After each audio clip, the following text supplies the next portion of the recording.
In the deepest dark, where the world is painted in shades of shadow and moonbeam, a ghost walks.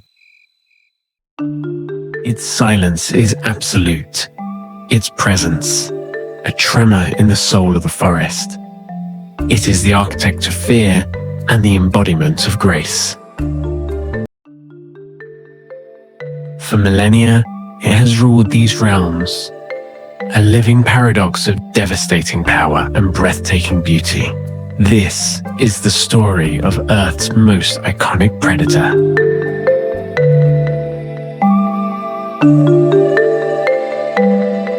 This is the story of the tiger.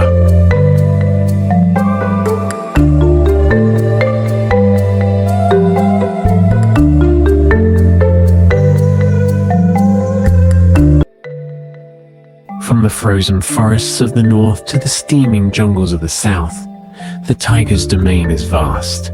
Panthera tigris, 6 surviving subspecies, each a master of its realm, the largest of all cats, shaped by millions of years of evolutionary perfection.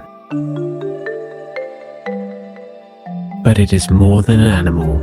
It is a keystone, an apex predator, where tigers thrive, forests flourish, prey is balanced, and ecosystems endure. It is guardian, regulator, untamed heart of the wild. To understand the tiger is to understand power itself, a power that is silent, patient, and utterly decisive.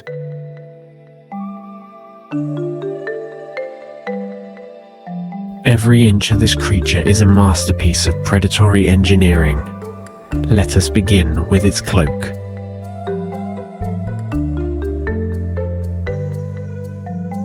Those stripes, its invisibility cloak.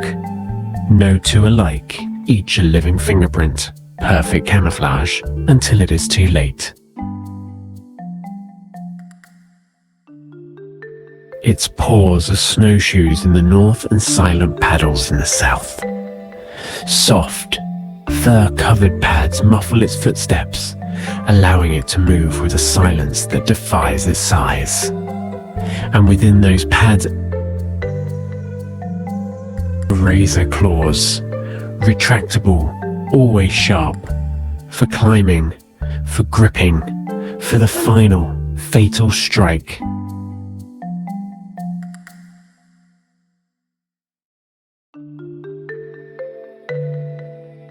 But its most fearsome weapons are its teeth.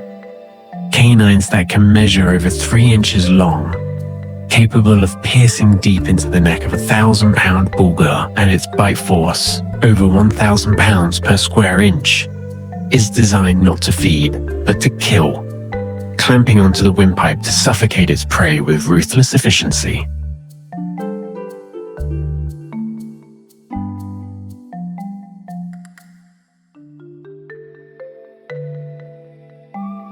Its body is pure muscle, an engine of explosive power. It can reach speeds of 40 miles per hour in a short burst, leap over 30 feet in a single bound, and even swim for miles, a trait that sets it apart from most other cats. It is, in every sense, the complete predator.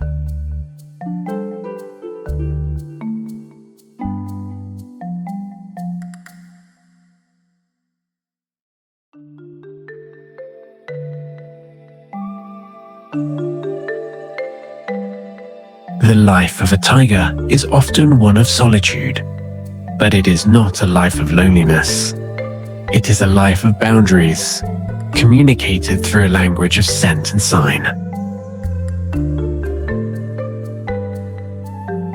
A male's domain can encompass over 40 square miles, a kingdom he patrols and defends fiercely. His scent, carried in urine and secreted from glands on his face, is his bulletin board. It carries a message of his size, his health, and his readiness to fight. It warns rivals and, perhaps, invites mates.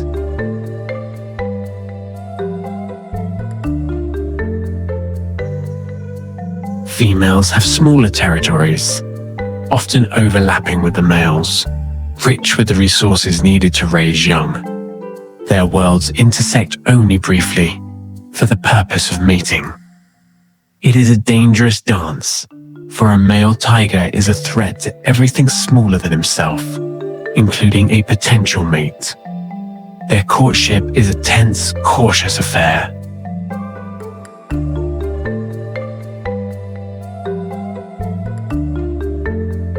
The only lasting social bond is between a mother and her cubs. And sometimes, for a short while after they leave her, siblings may stick together.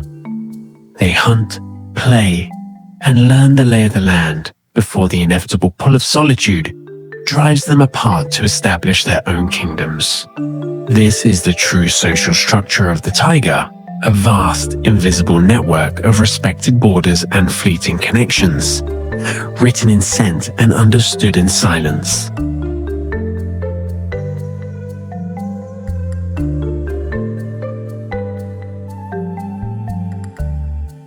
The hunt begins not with a chase, but with absolute stillness.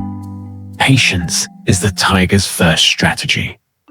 It must get close, for its power is explosive, not enduring.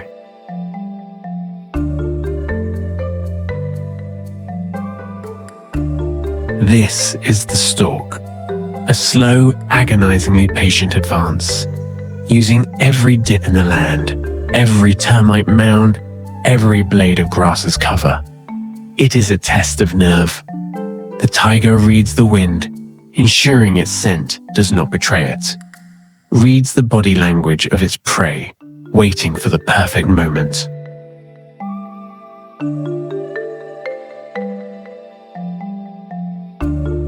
One snap of a twig, one misjudged movement, and the game is up. The prey will vanish in a heartbeat.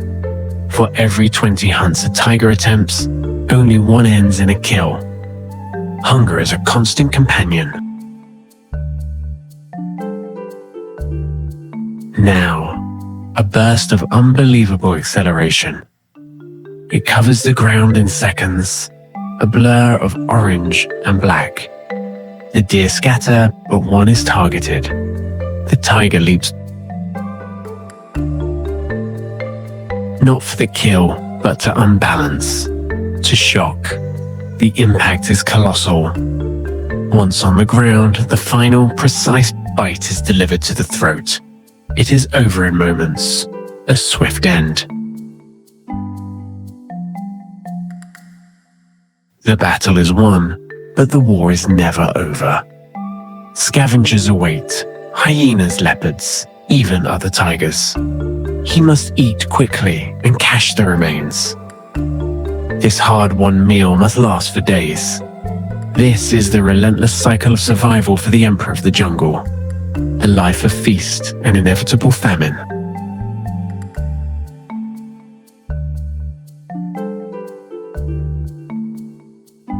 The fierce solitude of the tiger is broken by the most vulnerable of beginnings. For 2 months, a tigress retreats into seclusion to give birth. Her cubs are born blind and utterly dependent. These first weeks are a time of immense danger. She must leave them to hunt, and in her absence, predators like pythons or leopards may take the opportunity.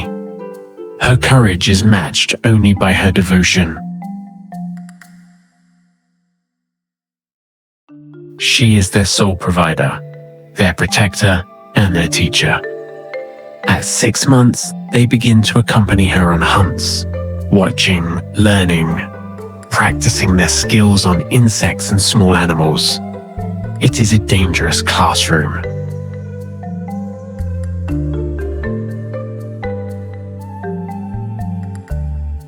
Mistakes are made. Lessons are learned. For 2 years, sometimes 3, they will stay with her, learning the intricate map of their territory, the art of the hunt, and the laws of the wild.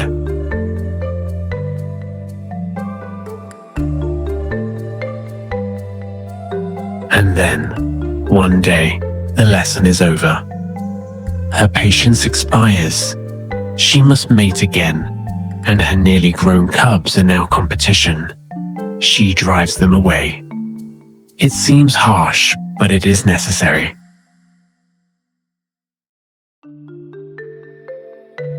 This dispersal is the most perilous time of a tiger's life.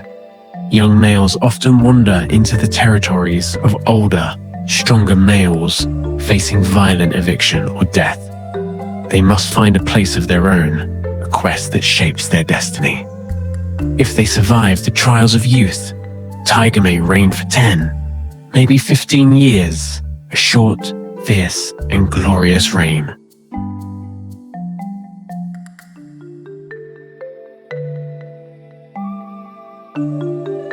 But the tiger reign is under siege. Its greatest threat has no claws, no fangs, but is far more dangerous. For centuries, we have hunted them for their magnificent skins and for their bones and body parts, falsely prized in traditional medicine. We have pushed them out, clearing their forests for farmland and settlements, fracturing their kingdoms into tiny unsustainable islands.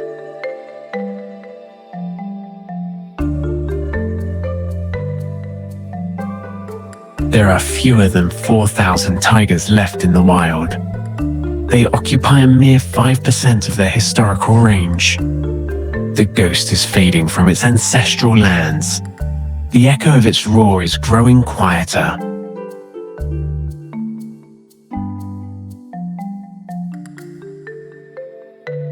But the story is not yet over. A global fight is underway to pull the tiger back from the brink. Dedicated rangers risk their lives to patrol protected areas and combat poaching. Scientists track their movements, learning the secrets they need to protect them. And local communities are becoming the tiger's greatest allies, understanding that a living tiger, thriving in a healthy forest, can be a source of pride and prosperity through tourism. Conservation is a complex tapestry of science, enforcement, and compassion.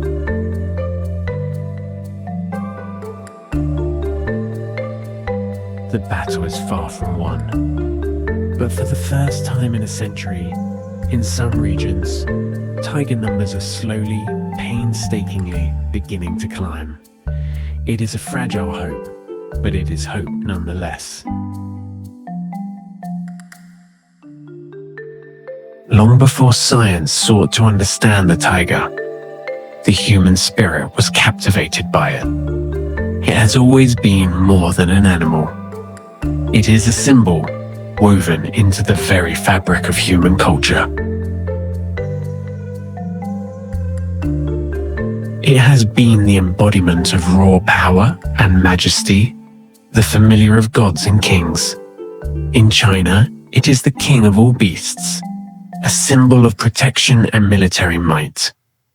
In Korea, it is a spirit of the mountains, a guardian and a trickster. In Hinduism, the goddess Durga rides a tiger into battle, representing the power of good over evil.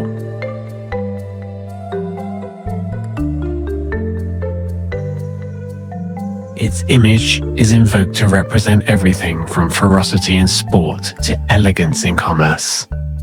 It is the one animal that every culture, in every corner of the world where it once roamed, holds in awe. It is a universal shorthand for untamable wildness. It is the fire that burns in the human imagination, a reminder of the raw, beautiful, and terrifying power of the natural world.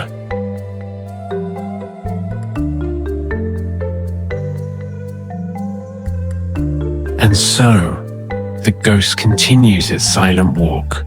It does not know it is a symbol. It does not know it is endangered. It does not know it is the subject of our myths and our fears. It simply is asterisk. It is the dappled light and the shadow. It is the rumble in the earth and the silence between heartbeats. It is the ancient, wild soul of the forest made flesh.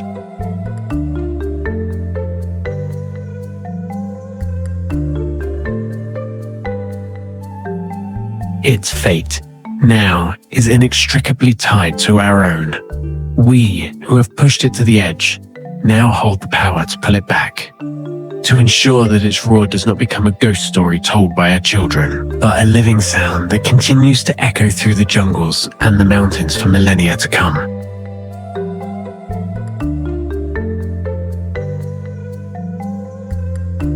The Emperor is waiting. The question is, will we be worthy of his reign?